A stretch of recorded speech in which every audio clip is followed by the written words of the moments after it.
puis Mme Jiménez. Oui, merci. Et je souscris tout à fait à ce que viennent de dire Isabelle Touzard et Florence Brault, ce qui va écourter mon intervention. Effectivement, on a bien les mots transition écologique, décarbonation de l'économie. On a aussi les documents structurants, le PCAET, le PLUI, le SPASER et la stratégie mobilité. Mais les interventions précédentes l'ont redit, hein, l'économie circulaire, le sens des choses, l'enseignement et la formation sont des choses importantes.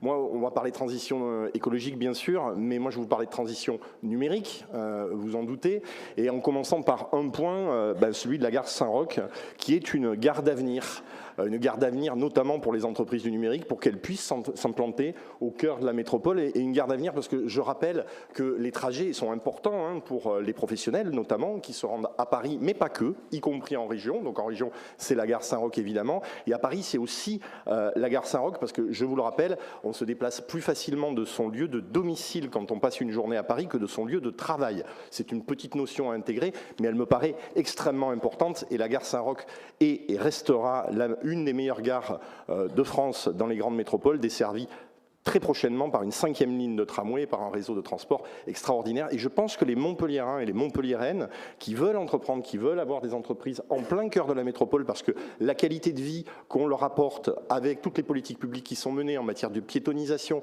en matière de mobilité et évidemment en matière de gratuité des mobilités, elle incite à venir s'installer à Montpellier, évidemment, et notamment dans son centre-ville, dans le centre de la métropole. Et il faut avoir pour vocation de s'attacher à ce que la gare Saint-Roch soit le mieux desservie possible.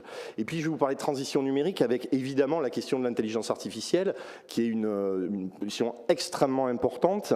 Et nous avons, Monsieur le Président, vous l'avez rappelé tout à l'heure, rencontré le ministre du numérique vendredi quand il est venu à la Halle de l'Innovation pour lui parler de plusieurs choses, et notamment de la question de l'IA Cluster dans le cadre de France 2030.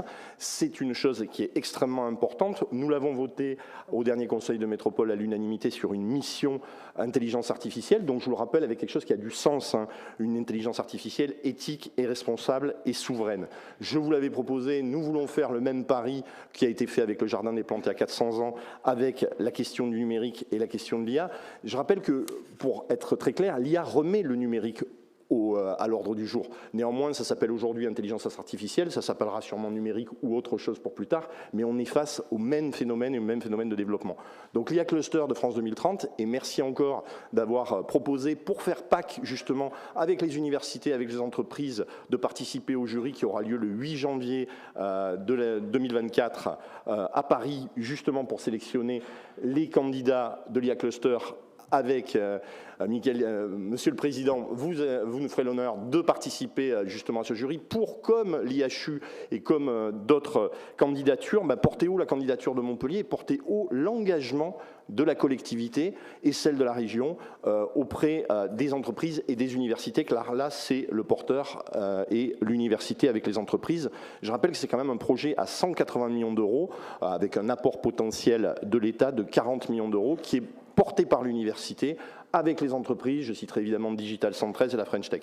Et puis je reviendrai sur un sujet aussi structurant pour le territoire, qui mérite d'être porté à l'attention de toutes et de tous, c'est le projet porté par le CHU, qui s'appelle Helios IA, qui est un projet de supercalculateur de données en santé. C'est l'essentiel de la suite qu'on peut donner. Et ce projet, il est unique à l'échelle de l'Union européenne. Et j'insiste là-dessus, et il est à Montpellier.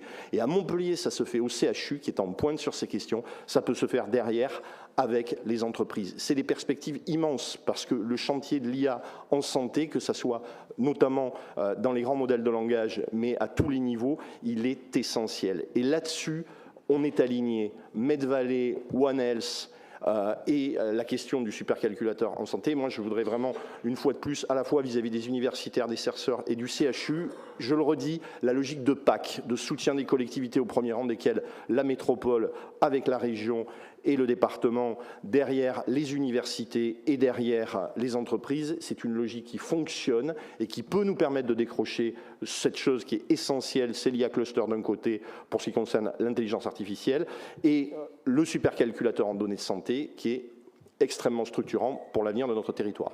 Merci. Merci beaucoup, Monsieur Reynaud. Madame Jiménez.